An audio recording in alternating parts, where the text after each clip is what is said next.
नमस्कार दोस्तों, वेदु ओड़ा ऑनलाइन स्मार्ट लर्निंग में आपका हार्दिक स्वागत है और मैं रास बिहारी शर्मा आपको पढ़ाने जा रहा हूं क्लास 10th का रिवीजन सीरीज के अंदर मैथमेटिक्स। ओके दोस्त, आज बताओ आप, मैं क्या बताया था आपको। पिछली क्लास में मैंने क्वाड्रेटिक इक्वेशंस के बारे में डिस्कशन किया था और मैंने कहा था कि किसी भी क्वाड्रेटिक इक्वेशन के दो रूट्स होते हैं, है ना। रूट्स दो होते हैं, नंबर ऑफ सॉल्यूशन अलग अलग होते हैं, है ना। नंबर ऑफ रूट्स ऑलवेज कितने होते हैं? दो। ये रूट्स किस पे डिपेंड करते हैं? क्वाड्रेटिक इक्वेशन के डिस्क्रिमिनांट पे। एक डिस्क्रिमिनांट ऐसा चीज है जिसके अंदर क्वाड्रेटिक इक्वेशंस के रूट्स के सारे इंफॉर्मेशन को प्रोवाइड करता है मुझे। ओके, तो आज सारी बातें हम लोग किस पे करेंगे? डिस्क्रिमिनांट पे करेंगे। चलो आ जाओ, फिर देखते हैं, सीखते हैं क्या क्या चीजें होती है। आज दोस्त मैं एक शॉर्ट जो है ना, जिसको हम कह सकते हैं कि ज्यादा एक्सप्लेन नहीं करूंगा इसके बारे में, है ना, क्योंकि मैं मानता हूं कि ये रिवीजन सीरीज है। रिवीजन सीरीज के अंदर थ्योरेटिकल पोर्शन पे ज़्यादा केयर नहीं करूंगा। मैं आपको PYQ ज़्यादा से ज़्यादा करवाऊंगा और उससे भी ज़्यादा मैं आपको गेस क्वेश्चंस जो भी होते हैं, जो भी सारे इंपॉर्टेंट क्वेश्चंस होते हैं जो आपके बोर्ड एग्जाम्स में आ सकते हैं, मैं उसके बारे में आपके साथ डिस्कस करूँगा। ओके दोस्त, चलो आ जाओगे। इसके बारे में मैं एक बात करूँ दोस्त, तो रूट्स जो होते हैं, रूट्स इक्वल होते हैं एंड अनइक्वल होते हैं। मैं पहले ही बता चुका हूँ। तो जरा चीज़ों को देखना दोस्त कि ये अगर रूट्स अनइक्वल होते हैं और इक्वल होते हैं, रूट्स जो अनइक्वल होते हैं उसको डिफरेंट रूट्स बोला जाता है। ठीक है, तो हमने कहा कि रूट्स इक्वल हैं। ठीक है, हमने क्या कहा दोस्त? हमने कहा कि रूट्स इक्वल हैं। ठीक है, इक्वल रूट्स हैं, या इसको बोलते हैं कि रूट्स जो है कोइंसाइड कर रहा है, या इसको क्या कहते हैं? Roots coincide. ये दोनों सेम बात है दोस्त। अगर क्वेश्चन में आ रहा है कि किसी क्वाड्रेटिक इक्वेशन के रूट्स कोइंसाइड कर रहे हैं, या किसी भी क्वाड्रेटिक इक्वेशंस के रूट्स जो हैं ओवरलैप कर रहे हैं, या उसके रूट्स क्या हैं? इक्वल हैं, तो सारी बात सेम है। तो इसके अंदर चीज़ें क्या होती है? तो जब ऐसी सिचुएशन आती है ना दोस्त, क्वेश्चन के अंदर जब ये बात आ जाए तो तुम कुछ नहीं करोगे, उस क्वाड्रेटिक इक्वेशन के डी की वैल्यू को क्या कर देना है? 0। समझ गए? ये बात क्लियर है तुम्हारी? क्वाड्रेटिक इक्वेशन के अंदर डी की वैल्यू क्या हो जाएगी? 0। अब मैं आपको एक बात बताता हूं कि किसी भी क्वाड्रेटिक इक्वेशन के डी की वैल्यू अगर 0 हो गई तो क्वाड्रेटिक एक्सप्रेशन को कैसे आप एज्यूम कर सकते हैं, इसके बाद मैं उस बात को बताऊंगा।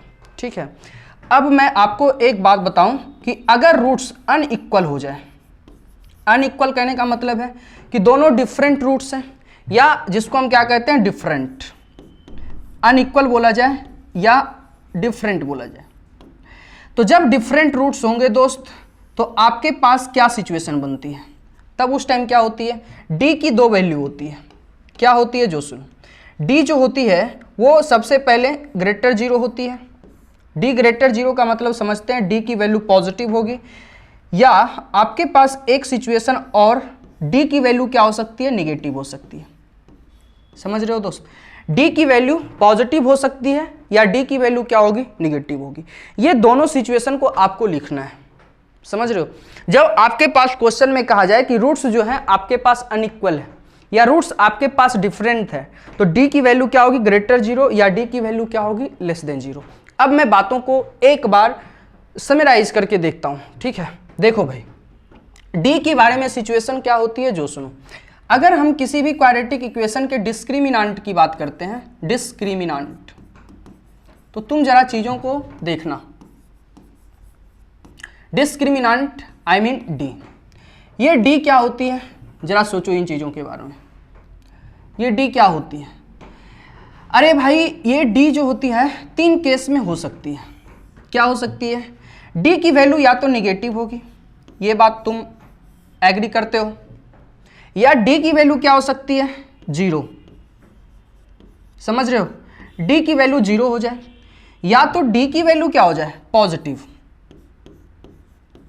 डी 3 ही चीज हो सकता है। डी का वैल्यू नेगेटिव हो सकता है, डी का वैल्यू 0 हो सकता है, डी का वैल्यू पॉजिटिव हो सकता है। अब तुम एक बात सोचो, इसको लिखने का और क्या तरीका है? तो अगर डी की वैल्यू नेगेटिव है, इसका मतलब डी लेस देन 0 है। 0 से छोटी चीज नेगेटिव होती है। डी 0 है, इसका क्या मतलब है? इसका मतलब है कि डी इक्वल टू 0 लिखा रहेगा। समझ रहे हो आप? डी इक्वल टू क्या हो गई? 0। या ये वाली सिचुएशन आ जाए, डी क्या हो जाए? Greater than 0। चीजें क्लियर है? डी की greater than 0, D equal to 0, D less than 0, ये सारी चीज़ें हो गई। अब मैं कहता हूँ तुमसे, जरा बातों को ध्यान से सुनना कि ये जब बात है तब और क्या हो सकता है। इसको ऐसे भी लिखा जाता है दोस्त, इसको ऐसे भी लिखा जाता है दोस्त। जब d लेस देन 0 होगा तो क्या होता है, तब देखो क्या होता है। यहाँ पर क्या होती है कि रूट्स जो होती है, दोनों रूट्स जो होते हैं डिफरेंट होते हैं और नॉन रियल होते हैं। नॉन रियल का मतलब मैं प्रीवियस क्लासेस में आपको बता चुका हूं कि नॉन रियल का दूसरा नाम है इमेजिनरी। ठीक है, तो रूट्स क्या हो सकते हैं, रूट्स अनइक्वल होते हैं एंड क्या होती है दोस्त, इमेजिनरी होती है। इमेजिनरी का क्या मतलब होता है, इमेजिनरी का मतलब है नॉट रियल। नॉट रियल उसको क्या कहते हैं दोस्त, उसको कहते हैं इमेजिनरी। ये मैंने आपको डिस्कस कर दिया है कि इमेजिनरी रूट्स होंगे या तो और क्या होते हैं, अनइक्वल होते हैं। इमेजिनरी रूट्स जो होते हैं ऑलवेज अनइक्वल होते हैं, ये बात आप हमेशा याद रखोगे।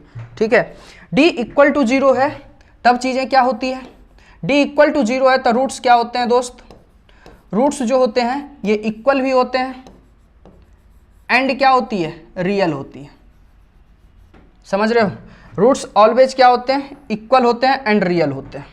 d इक्वल टू 0 है तो रूट्स क्या होते हैं, इक्वल होते हैं एंड रियल होते हैं। d ग्रेटर देन 0 है तब क्या होता है, तब यहां पर जो रूट्स होती हैं वो रूट्स होती हैं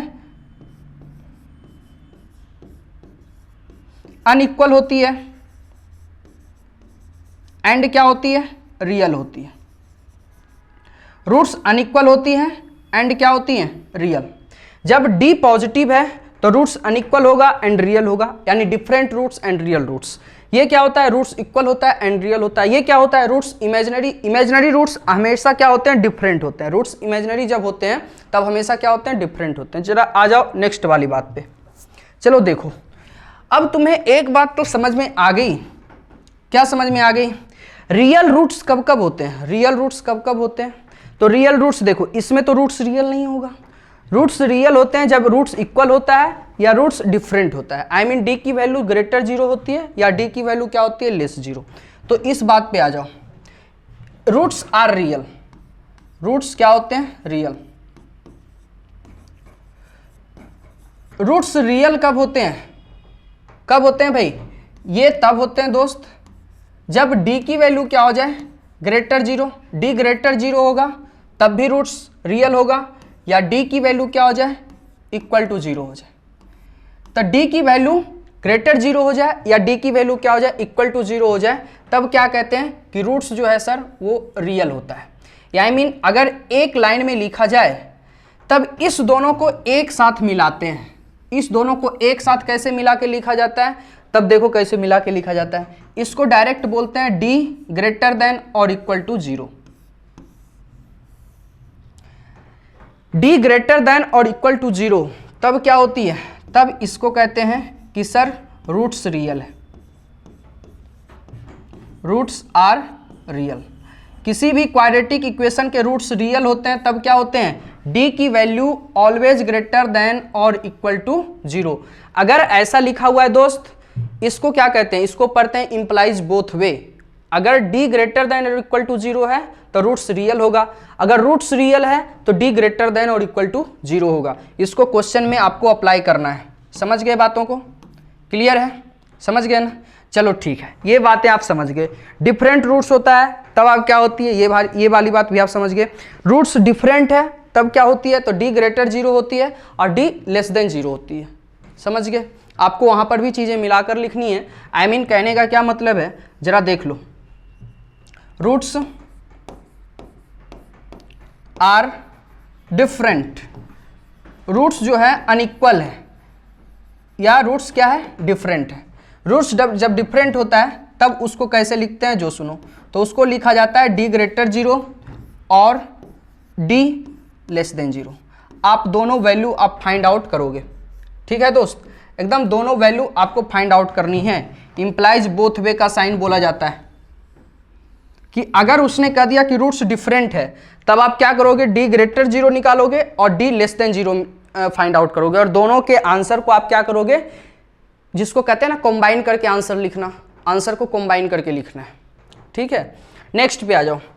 एक बात और होती है, कभी कभी आपको लिखेगा कि रूट्स कोइंसाइड, रूट्स कोइंसाइड जब करता है तब क्या होता है, तब आप कहेंगे सिंपल सी बात है कि d इक्वल टू क्या हो जाएगा 0।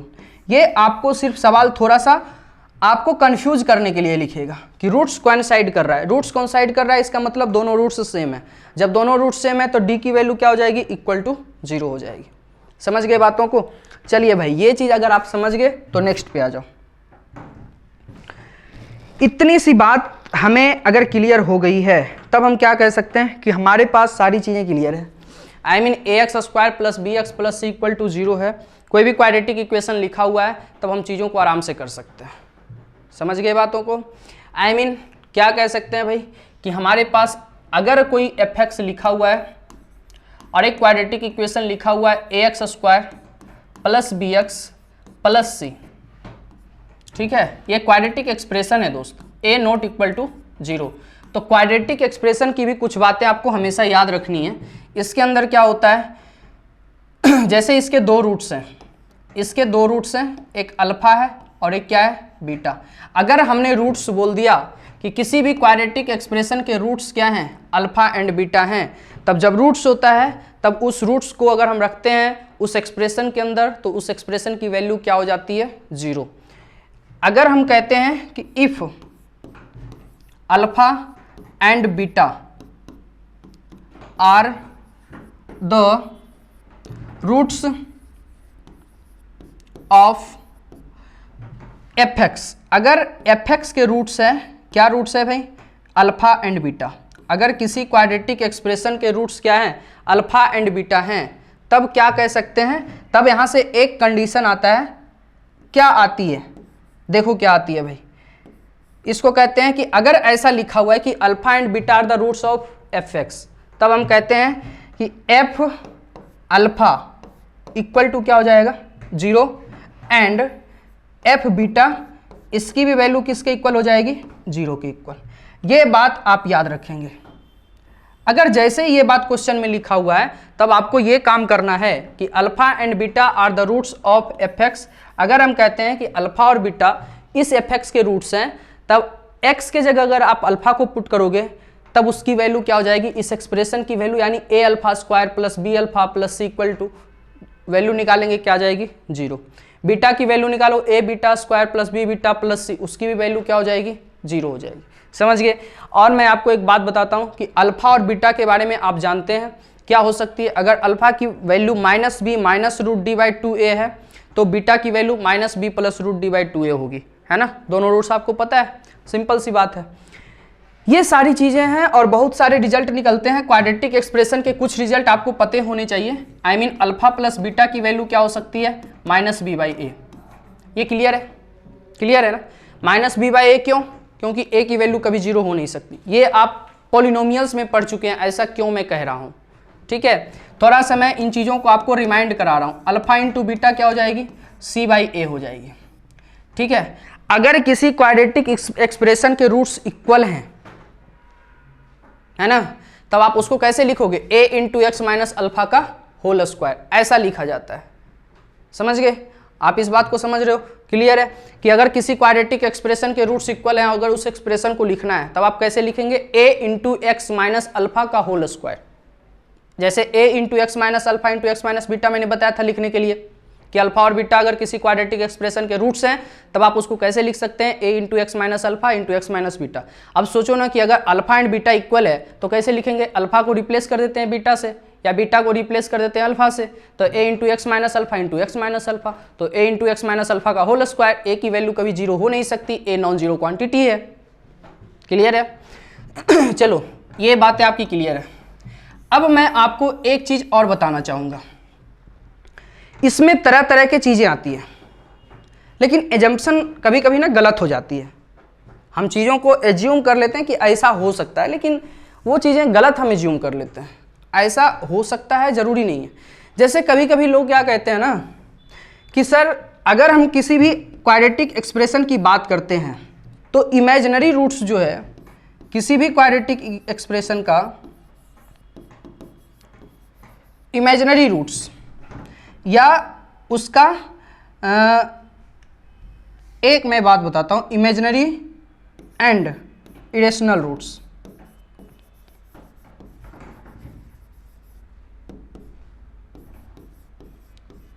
ऑलवेज occur in conjugate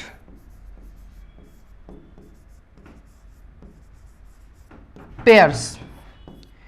कहा जाता है कि ऐसा माना जाता है कि किसी भी क्वाड्रेटिक इक्वेशन को लिखते हैं तो उसका इरेशनल रूट्स जो होता है और इमेजिनरी रूट्स जो होता है वो हमेशा कंजुगेट पेयर में होता है। अब ये कंजुगेट पेयर क्या है? कंजुगेट पेयर क्या है? तो देखो एक बात बताते हैं, ये लाइन लिखना गलत है।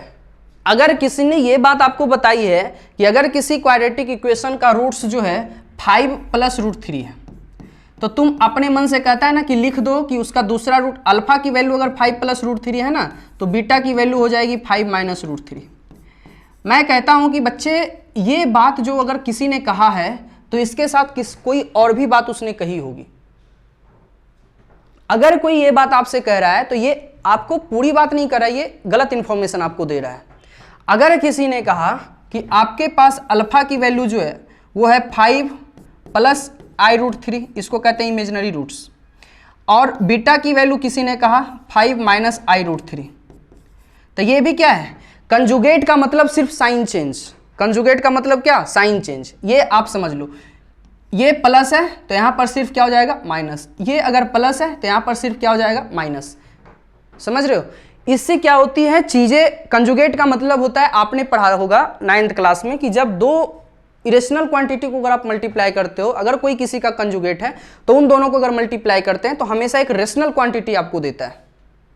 ऑलवेज एक क्या प्रोवाइड करता है? Rational quantity. जैसे अल्फा एंड बीटा को मल्टीप्लाई करोगे ऑलवेज एक रेशनल क्वांटिटी आएगी। They are called conjugate for each other. Okay, 5 + √3, 5 - √3, they are conjugate each other. Sign क्या होती है? सिर्फ चेंज हो जाती है। ठीक है, तो कंजुगेट। लेकिन मैं कहूंगा कि ये रॉन्ग इंफॉर्मेशन है। रॉन्ग इंफॉर्मेशन क्यों है? ये भाई पूरी जानकारी नहीं है तुम्हारे पास। ये तब होता है दोस्त जब मैं इसके आगे मैं एक लाइन लिखूं। क्या लिखता हूं? जो देखो, इफ कब होती है?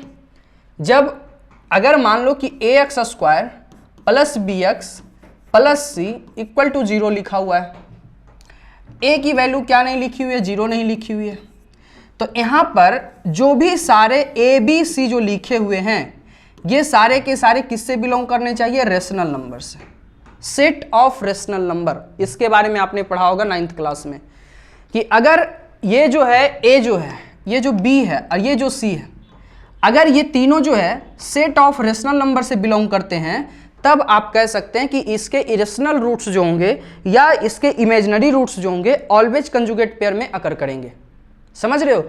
तब इस सिचुएशन में क्या होता है दोस्त कि अगर एक रूट्स a + √b है, अगर ये अल्फा है, समझ रहे हो, तो बीटा की अगर वैल्यू कहोगे तो वो हो सकता है a - √b। ठीक है दोस्त, हमने a भी यहां लिया है तो मैं इस चीज़ों को चाहूंगा तो मैं सेम चीज़ को मैं हटा सकता हूं, है ना, थोड़ी सी चीज़ें सही हो जाएगी। a + √b मैं कर देता हूं, कैपिटल वाले का मैं यूज करता हूं, है ना, यहाँ पे कर देता हूं a - √b। ये कंजुगेट पेयर में कब होता है दोस्त? जब ये चीज़ें होती है। a b c क्या होना चाहिए? रेशनल नंबर होनी चाहिए। रेशनल नंबर से जब बिलोंग करेगा तभी ये चीज़ें होती है। अगर इमेजिनरी रूट्स है दोस्त, अगर अल्फा की वैल्यू आ रही है a + i√b, तो बीटा की जो वैल्यू आएगी दोस्त वो हो जाएगी a - i√b। इसको i नहीं पढ़ते हैं दोस्त, इसको आयोटा पढ़ते हैं। इसको क्या पढ़ते हैं? आयोटा। इस इमेजिनरी रूट्स में इसको आयोटा पढ़ा जाता है, ये बात आप याद रखना। इसको क्या पढ़ते हैं? आयोटा। समझ रहे हो? आयोटा इसको बोलते हैं। वो जो आप जान रहे हो ना वो गलत इंफॉर्मेशन है, वो चीज़ें ऐसे नहीं होती है, कुछ भी आप नहीं कर सकते। ठीक है, तो आपको ये चीज़ें क्लियर है। और भी बहुत सारी चीज़ें हैं जो कि अब मैं इससे ज़्यादा आपको थ्योरेटिकल पोर्शन के अंदर नहीं ले जाऊंगा, क्योंकि मैं ये चीज़ जरूर ध्यान में रखूंगा कि आपको रिवीजन सीरीज में मैं लेके चल रहा हूँ, ये एक टारगेट सीरीज है, तो मैं ज़्यादा थ्योरेटिकल पोर्शन को ये नहीं करूँगा, आपके सामने लेनरी लगेगा ये फिर, है ना। तो अब इससे ज़्यादा भी अगर आपको डिटेल में चाहिए तो आपको नोट्स जो है PDF के फॉर्म में मिल जाएगा, तो आप वहाँ से नोट्स प्रोवाइड कर सकते हैं, है ना। नोट्स आपको चाहिए तो आप वेदू ओरा ऐप से आप अपने नोट्स को गेन कर सकते हो भाई, है ना। वहाँ से आपको आपको जो है वहाँ से नोट्स आपको मिल जाएगा। और अब जो है आपका क्वाड्रेटिक इक्वेशन के अंदर जो थ्योरेटिकल पोर्शन है, जितनी भी सारी चीज़ें आपको एटलीस्ट जिसको पता होना चाहिए, मिनिमम इतना चीज़ आपको पता होना चाहिए क्वाड्रेटिक इक्वेशन के अंदर, वो चीज़ें मैंने आपको आज क्लियर कर दी है। और अब जो है दोस्त, अब हम लोग चलते हैं PYQ पे, एंड प्रीवियस ईयर जो क्वेश्चंस है वो ज़्यादा से ज़्यादा हम लोग करेंगे। और उसके बाद कुछ क्वेश्चंस जो होंगे बोर्ड के, जो बोर्ड ओरिएंटेड क्वेश्चंस जो होते हैं ना, बिल्कुल जो गेस किया हुआ क्वेश्चन रहता है कि बिल्कुल इस टाइप का क्वेश्चन आ सकता है, कुछ कॉन्सेप्ट्स होंगे कि, तो हम लोग क्वेश्चन कर करके वो कॉन्सेप्ट को सीखेंगे। मैथमेटिक्स के अंदर वही चीज़ें होती है ना। कॉन्सेप्ट तभी आपका डेवलप होगा जब आप मैक्सिमम क्वेश्चंस को आप सोल्व करेंगे, है ना। तो मैं अब वही करने वाला हूँ। अब क्वाड्रेटिक इक्वेशंस के अंदर आपको क्वेश्चन आपको वही करवाए जाएंगे। ठीक है दोस्त, आज के लिए इतना ही। थैंक यू सो मच, मिलते हैं नेक्स्ट वीडियो में। Bye bye, take care.